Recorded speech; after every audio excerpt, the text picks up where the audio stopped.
Okay, welcome back. I quick checked things out, and yeah, so we were just finished the land section. I realised that I didn't actually finish the overview section, did I? Because I quit out of it rather than clicking on the time thing. But I'll go back and do that later because it doesn't look particularly complex, so I'll find out what things are for myself. You guys don't need to see that, so let's do production.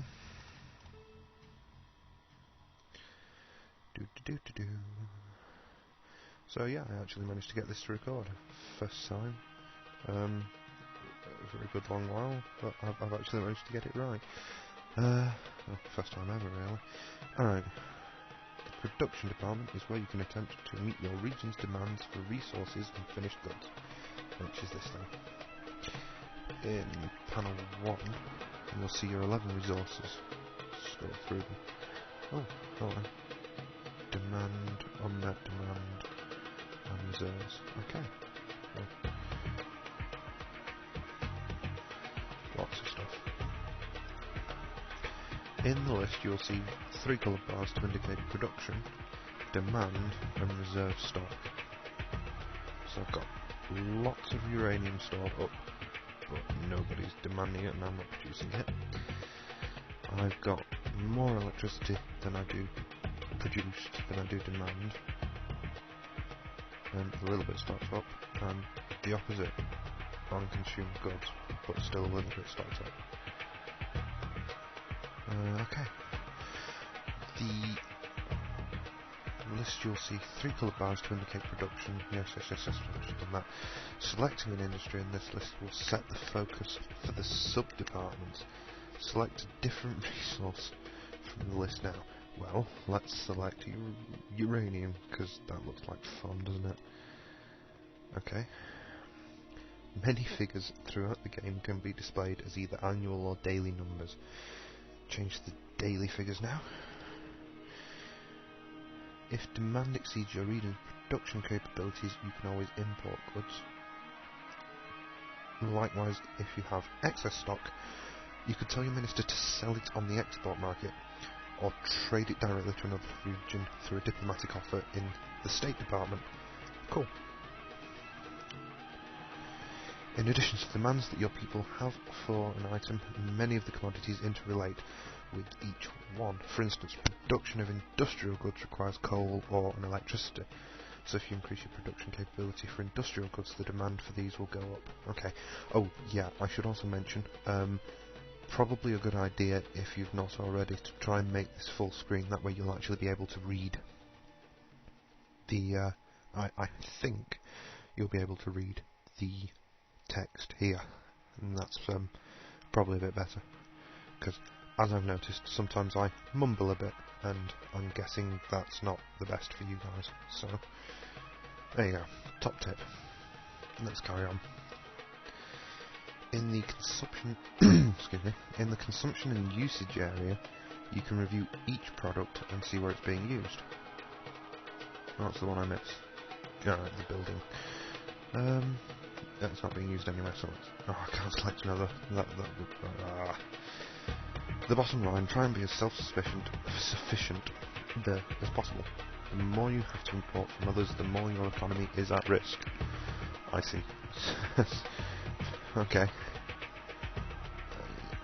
I don't think the world really works like that, because we don't really have particularly isolationist policies when it comes to trade. Then again, who knows? Okay, next tutorial. Research. The fun bit. I'm not saying that sarcastically at all. I mean, you get new technologies. How else can you build the bomb? Yeah, so research is expensive, and uncontrolled spending in this department could ruin your economy. I get the feeling that's possibly going to be a bugbear of mine. Research efficiency will affect the progress of both your tech level and individual projects. For instance, if your efficiency is 100%, you're spending 100% of tech level funding, then in a game year your tech level will increase by 1 year. If, on the other hand, your efficiency is only being funded up to 50%, then in that same 1 year, your tech level would only increase by half a year. Efficiency is the only component that could be overfunded. If you're funding it at 200%, then you could see both your tech levels and your project being accomplished in half the time regularly needed. You could, I'm guessing there'll be a penalty, so you can't sort of try and research 50 years ahead of its time, because then you could have super-powered laser beams whilst everyone else is still working with guns. However cool that may sound, it'd probably debalance the game a bit, wouldn't it? When deciding what projects to research, you can choose from military unit design or from a cross-section of social, scientific and military improvements. Each project takes time and money, but completing a tech can give you a distinct advantage, yada yada.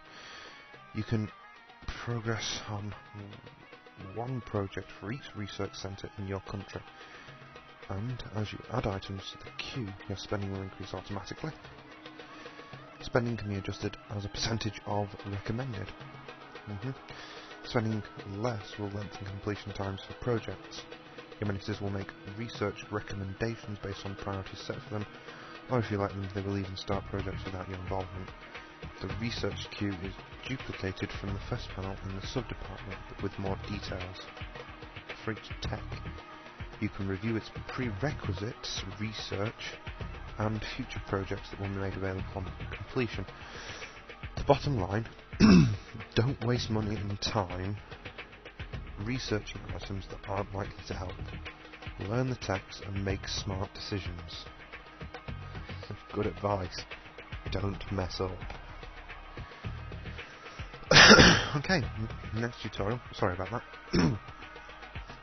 The finance department is where you will find your monetary summaries and controls for your country. Cool. Just checked out that guy, didn't we?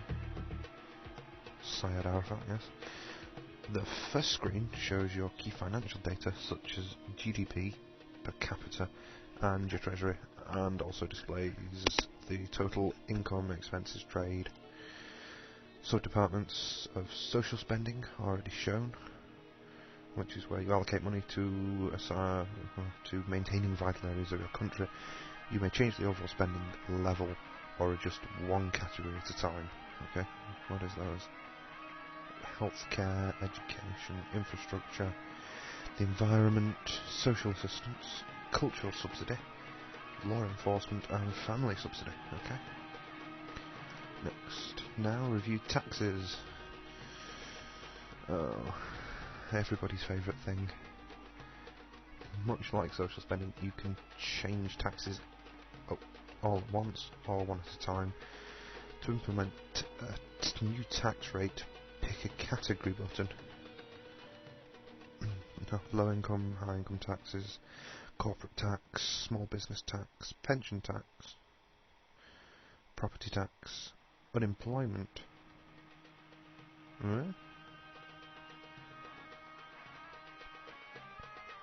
Sales tax. Unemployment. An unemployment tax. Sounds a little odd. Okay. Much like social spending, you can change taxes. Yeah, I've just read that. Bonds and loans. Oh goodness. Your country's debt is displayed in lump sums. You may buy back a bond and reduce the interest paid, or at times take out more debts if your economy will support it. The remainder of this department consists of financial statements, so you can review the specifics of your economy. The bottom line, don't let your treasury get into the negative. It'll ruin your day. Oh yes. Irony. Well, not irony, but relevant to the current situation, isn't it? I've been recording for about nearly 10 minutes now, so yeah, I'll carry on, and yeah, I can do that. I'll just sort of split the videos in half. Actually, can I do that? Well, no time like the present to find out, is there? Next tutorial, the State Department.